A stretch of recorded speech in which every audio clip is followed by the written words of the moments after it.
Welcome into another edition of the GigEm247 Sports Podcast. I am Andrew Hattersley, joined by Carter Carls. We're here to talk a little basketball, a little baseball, two teams that, boy, the last week and a half have kind of had different, dramatically different results. And so we'll certainly get into both, starting with Texas A&M basketball. And this is just a reminder of how quickly things can change in college athletics sometimes. You look at Texas A&M basketball, third straight loss on Tuesday night, this time coming to Arkansas. And two of their last three losses have come against Vanderbilt and Arkansas, with a loss in the middle to Alabama, a blowout loss on the road. And that was coming off a win over a top 10 Tennessee team.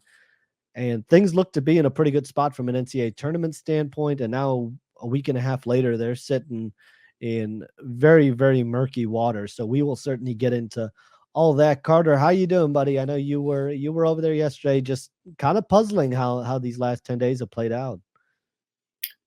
Yep, it is buzz basketball, right? There are going to be very high highs. There are going to be very low lows. They usually average out to A&M being a bubble team. And so it's funny, depending on if you like buzz, you can kind of latch on to the highs and say, see, this is what it can be. If it all just lines up, they can beat any team in the country like Tennessee. If you're not a fan of buzz, you can see the losses to Vanderbilt and Arkansas and say, see, I don't care about these wins every now and then over Kentucky and Iowa State.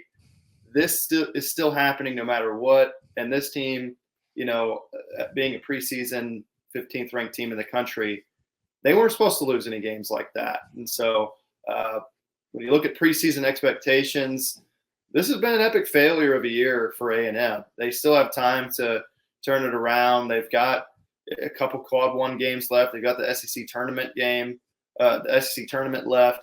But now's the time now. They've really been back into a corner. They're on the wrong side of the bubble. And you got a game coming up at Tennessee. Going to be very hard to win. But those are the games you're going to have to win if you want to get in the tournament. And, we'll go into it. But, man, a lot to not like about this basketball team the last couple of weeks. Yeah, you look at it, just to dive into that resume, and then we can certainly get into the rest of the schedule. The rest of the schedule is at Tennessee, home to South Carolina, at Georgia, home against Mississippi State, and then on the road against Ole Miss, who beat A&M earlier in the year. And you look at the Tennessee and the Ole Miss games, those are quad one games, right? But you look at this resume, and A&M has 6 quad one wins right now and 4 quad 3 losses. That's going to be a resume that kind of just puzzles the NCAA tournament committee about where you put a team like this. Because they've, like we've talked about, there's not many teams in the country. I think I saw the stat. There's only 4 teams with more quad one wins than A&M does. They're all one seed. And they're all a one seed. And then you look at you look at those losses, and you look at the quad 4 losses, and to me that makes the Mississippi State game just as important. The Georgia game is probably going to end up being a quad 2 game.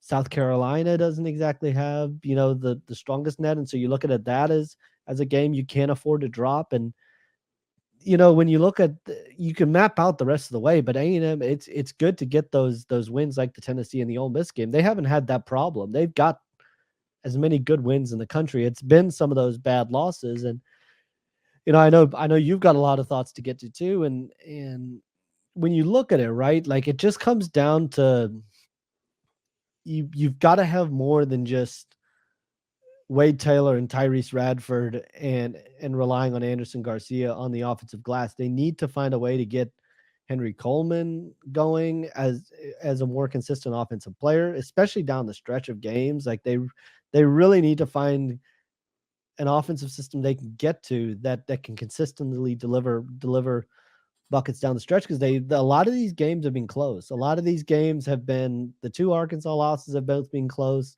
Vanderbilt's been close. Ole Miss was close. You look at some of the losses they've had, they've all been close. They just can't execute down the stretch. And there's been key plays down the stretch that have cost them. And sure, you can point to Julius Marble not being there. You can point to injuries, you can point to whatever you like, but this team is still plenty talented. When you look at Tyrese Radford, Wade Taylor, Henry Coleman, there's enough there that you should be able to win games like this, especially against an Arkansas team that hasn't been very good, is near the bottom of the conference, and was missing key players.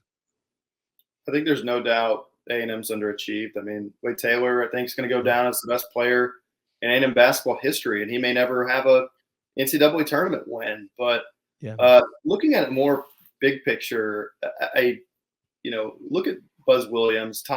Obviously, he had a lot of success before he got to A&M, and is now a top 10 paid coach in the country. We always talk about A&M having money and resources. Basketball is a little bit different story than football, but there has been a recent track record. The last 3 head coaches had plenty of NCAA tournament success. 2 of them reached the second weekend.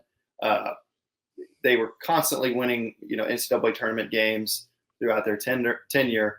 But with Buzz, it hasn't happened. And, it's interesting because he is a top 10 paid coach. He does have this recent track record, but he's coaching this team as if they're, North Texas or, some mid-major school where, they're so hell-bent on getting the scrappy guys, getting the hard workers, the underdog kind of kids, when, hey, man, why can't you just get a couple NBA players? Why can't you just be a little bit more modern with your thinking, right? I mean, they're so hell-bent on getting free throws and offensive rebounds, and they don't have any shooters. And so you look at like the Alabama game last Saturday, if you look at their shot chart, it is almost exclusively three-point attempts, layups, and dunks. That's where the game is trending. It's been trending that way for pretty much a decade. And yet A&M has kind of regressed to this 1990s style basketball where it's, grit and getting fouled and getting offensive rebounds.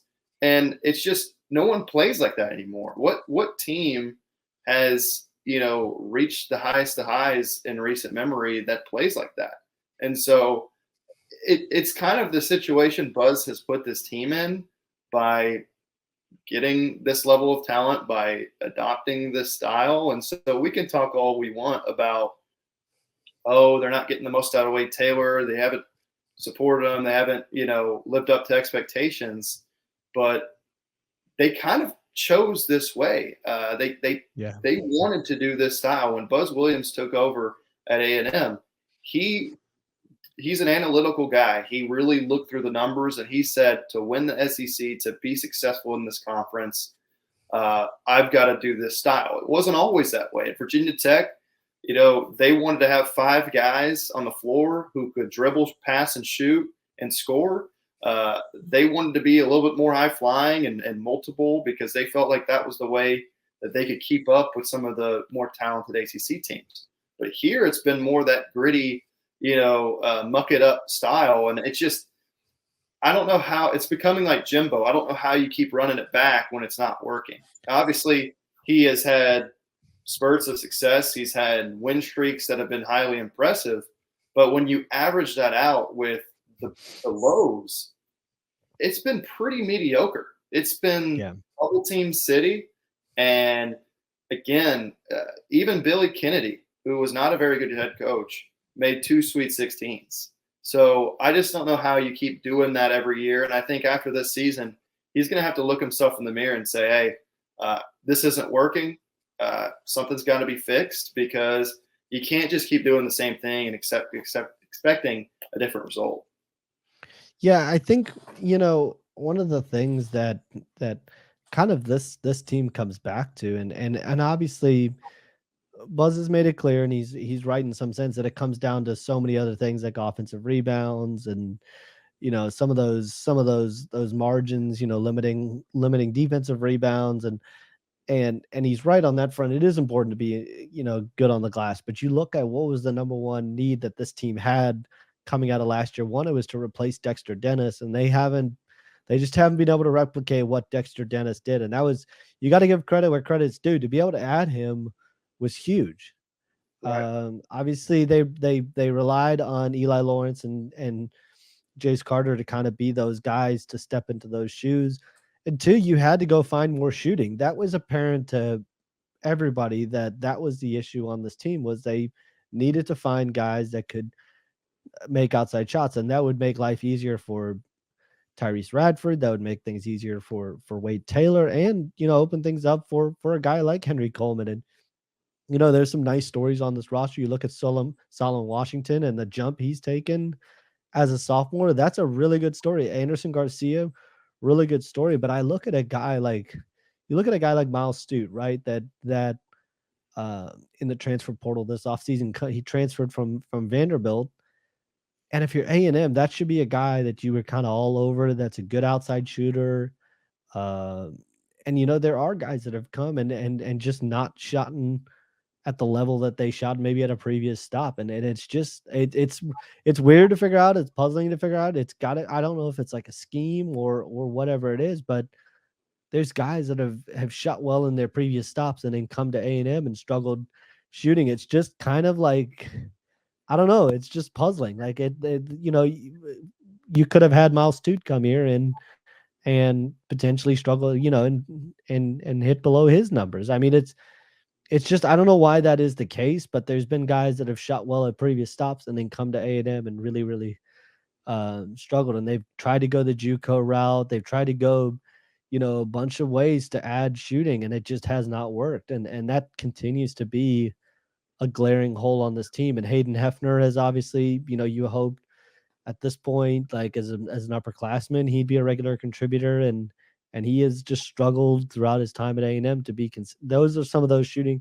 Eric Pratt was another guy that shot the lights out at JUCO, came to A&M, and really struggled shooting, and it's just something that this team has not been able to figure out. And so then it's come down to what can Wade Taylor and Tyrese Radford do. And I think it was a couple weeks ago that I heard Buzz Williams kind of talking about it, and it was just kind of like a puzzling way of talk. He was talking about go-gets and all that sort of stuff, and he kind of said, we put a ton on Wade Taylor and Tyrese Radford, and there's times in an offense when they just have to shoot it because everybody else is going towards the offensive glass, and it's kind of, they're the only two guys in the offense anymore. And then that was kind of to me, I kind of thought that's kind of a puzzling way of running an offense, is kind of putting it on your two guards to say, hey, you just got to, put up a shot because we've got guys on the offensive glass. But that's the way the system is designed. They're designed to get offensive rebounds, get to the line, draw fouls. And if they're not doing that,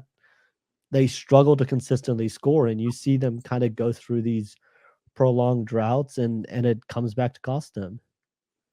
Yeah, there was no ball, like last night, Arkansas, second half, no ball movement, no movement in general, no sort of rhythm offensively. It was literally just, hey, get the ball to this guy, and then he's going to bulldoze his way to the rim and hopefully get fouled. Maybe he'll flail a little bit and draw a foul. Now, it worked. They got 25 free throws in the second half, but there was no passing. There was no getting guys open for good looks on the outside.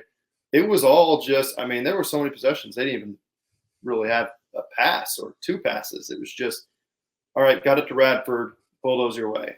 And once a team figures out, hey, let's just not foul, or we can learn how to defend that and double weight or whatever it might be, that's not a formula that works. You don't see anyone else doing that.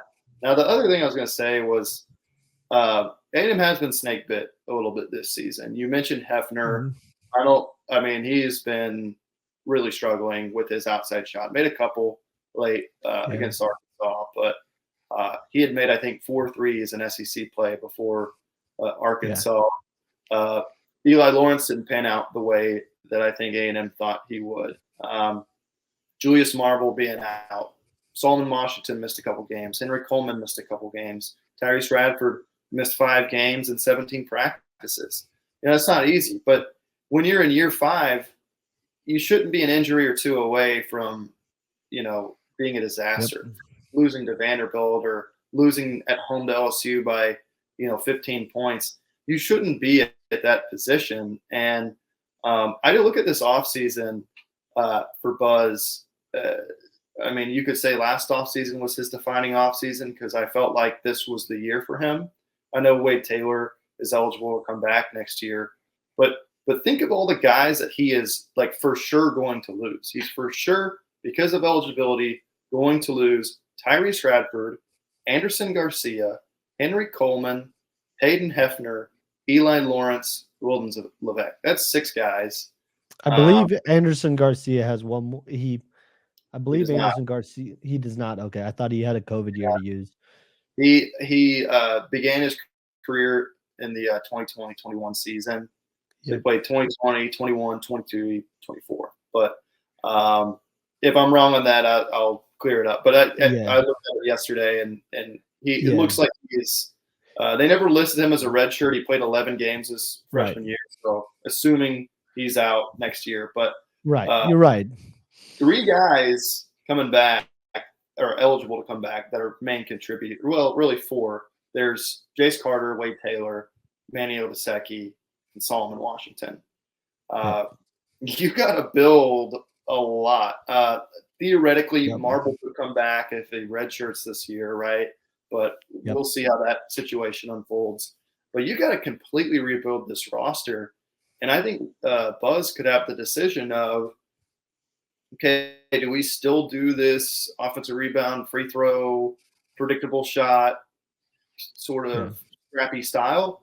Or is this finally the time where you're going to say, okay, we're going to get ball players? You look at these all-conference players on other teams, they're constantly moving around. I mean, Arkansas was able to get Tremont Mark from Houston. Houston was able to get LJ Cryer from Baylor, solid players.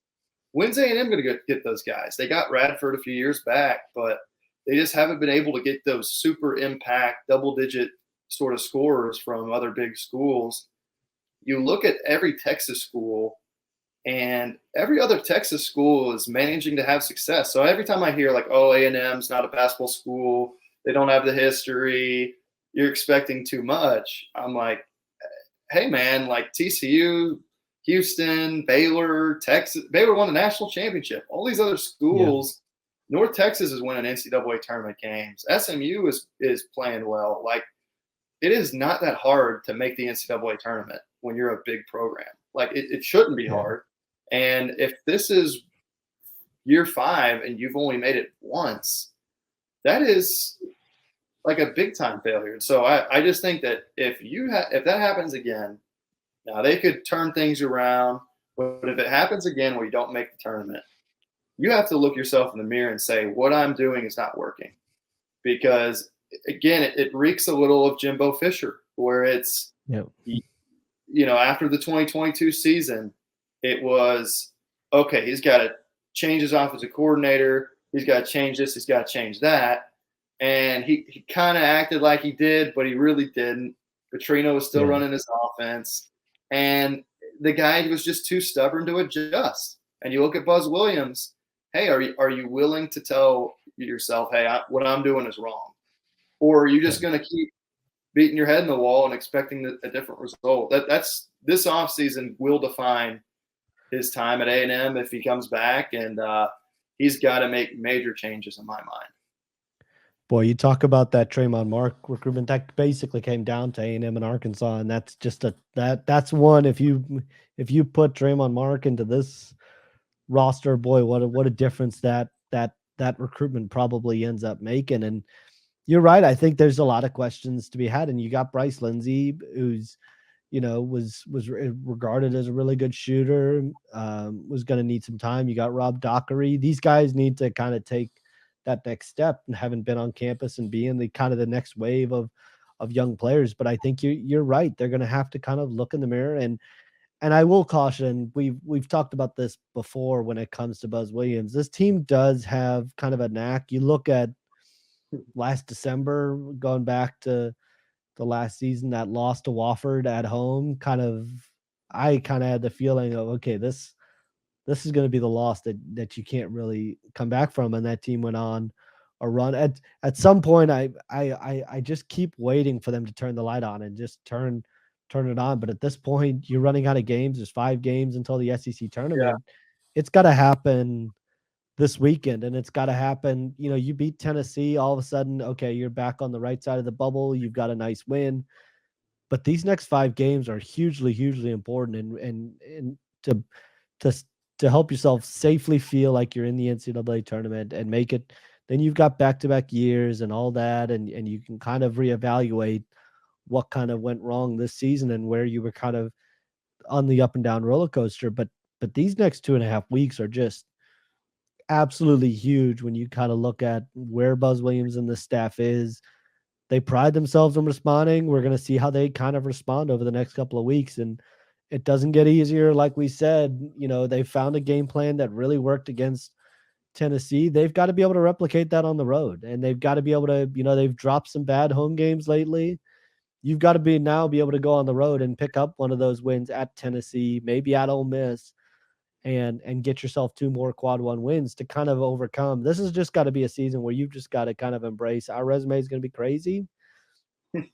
And you might need to get 8 quad 1 wins and 4 quad 4 losses and just kind of look at it as this is a crazy resume and try to do what you can. But these are just not to understate. These are just hugely, hugely important couple of weeks. So we're going to turn our attention to a team that is certainly not struggling to begin the season, and that is Texas A&M baseball.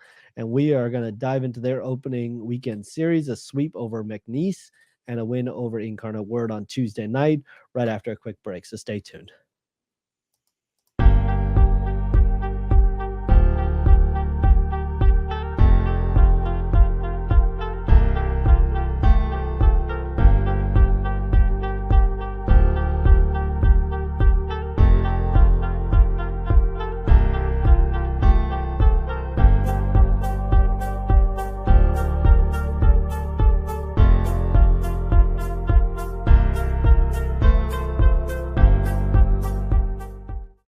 Welcome back into the GigEm247 Sports Podcast. I am Andrew Hattersley, joined by Carter Carls. Carter, we got to talk a little Texas A&M baseball after a 4-0 start, and we had a lot of negative there was a lot of tough and negative in the first segment. We're gonna get to a little bit more positive here in the second segment, and we're talking about baseball. They're off to a 4-0 start. 3 wins over McNeese over the weekend in dominating fashion, outscored McNeese 31-1, and then you come out with a midweek victory against Incarnate Word and Chris Cortez, who everybody was kind of really eager to see. Good first start, 5 innings, 8 strikeouts, and no walks. That's not bad. That's pretty good. That's kind of what A&M fans were hoping for. Your thoughts on the first couple of games for Texas A&M baseball? Yeah, well, going into the season, everyone on this planet Earth knew how good A&M's offense was going to be, and they delivered. That was no surprise. What was the most encouraging thing I felt, even with Tuesday, you mentioned Cortez, the pitching. I mean, this was a pitching staff that really held this team back last year. Even the year before was an issue, and so far so good under pitching coach Max Weiner. I mean, man, they were throwing strikes. They weren't walking guys. I wrote this down that the starters had 28 strikeouts combined and 3 walks combined. That is pretty dang solid. They all went, 5+ innings, I believe. I think Lampkin actually went 3 2/3, but the other 3 starters went at least 5 innings. I know Schloss wanted to give them kind of a shorter leash, kind of ramp them up as the season goes along. And it's not a completely healthy pitching staff. Obviously, Tanner Jones is going to be probably worked into the rotation. But, man, what a great start for that team. It was the first time since 1918 that they gave up a combined 1 run in their first 3 games. 1918, that was like World War I, Andrew. That was almost 100 years ago. And A&M baseball's had some pretty dang good teams. So, again, it's McNeese State, right? Like, okay, not going to overreact too much. Just going to toughen up, yeah. Yeah, but a great start. They played as worse or even worse teams last year where they were giving up a bunch of runs. So have to be encouraged by that start. Great to see Ryan Prager come out there after missing all of last year, coming off Tommy John surgery. Really an encouraging first start from him. I think with Lampkin, Sadeo, we saw some good flashes from them their freshman year, and so for them to kind of build off that right off the jump was an encouraging sign. Cortez, the wild card, right? Threw a lot of balls last year, struggled with his command. I'm still not entirely confident that he will be able to sustain what he showed Tuesday.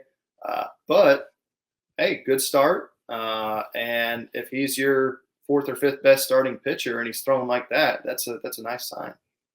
He's got electric stuff. The problem with him has always been just keeping it in the strike zone, and that's been kind of the issue. So you hope a start like Tuesday night can give him a little bit of confidence and can kind of give him some positive things to take out on the mound and let him keep building off. You mentioned Tanner Jones. I mean, listening to Schloss talk over these first couple of weeks, he has talked multiple times about Tanner Jones and how excited they are to get Tanner Jones into the mix and what he's going to be able to contribute. So, you look at these first couple of weeks and you mentioned series in the past, you look at that Penn series and how that was one of those series that they ended up walking too many guys, defensive miscues, everything of that nature. And so, you want to get off to a good start. And speaking of good starts, Braden Montgomery, I mean, my goodness, it didn't take him long to start making an impact right away on Friday night, just right off the bat. And that helps you settle in. And for him, I know you did a long feature on him and wanted to kind of give people a chance to hear more about that. What did he kind of say to you about, coming to Texas A&M and what he's hoping to accomplish here? Well, first of all, Braden's a very impressive dude. I mean, talking to him, it Yeah. already seemed like he was 30-year-old professional in the big leagues. Really is a guy that his mom had told me he got a 35 on his ACT. He was like a presidential scholar, got like a 80% scholarship from Stanford, which was kind of unheard of. Very cerebral, smart dude, and a hard worker. You've seen him switch hit pitches in the outfield. Like, it takes a lot to do that. You have to almost double up the work just to remain afloat with all the other guys you're competing with.